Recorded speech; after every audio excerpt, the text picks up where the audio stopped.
Imagine any number of airmen in the brand new United States Air Force in 1947 went home to see their families, their friends, and they talked about what it was like to be part of this new and fabulous organization called the United States Air Force. Just 2 years previously, air power had played a strategic and tremendous effect on the Second World War.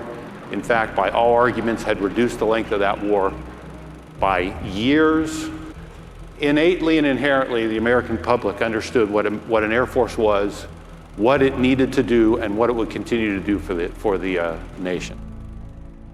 Unfortunately, far too many people in the general public, and in fact, far too many people in the national security enterprise and the leadership of the United States are asking this question, and they're asking it seriously. Now that we've created this thing called the Space Force, what's it going to do for us?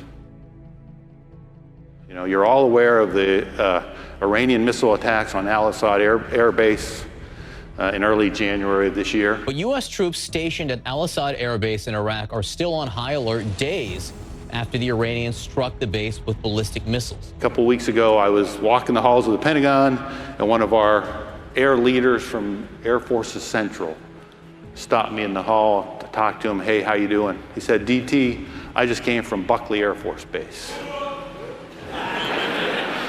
That's where the United States Space Force executes the missile warning mission. And that CENTCOM air leader told me, I specifically went to Buckley Air Force Base because I wanted to see and shake the hands of that crew that was on missile watch duty the night of these missile attacks. U.S. early warning systems detected the incoming ballistic missiles well in advance of providing warnings. Ladies and gentlemen, those missiles flew for 6 minutes.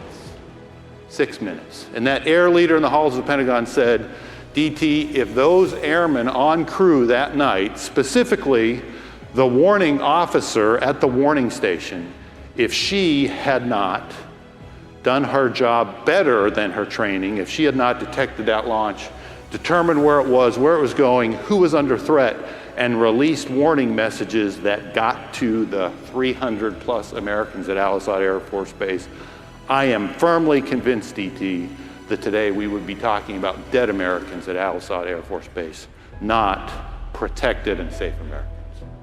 That, ladies and gentlemen, is what the United States Space Force does today, is going to do in the future. That's why we have the United States Space Force.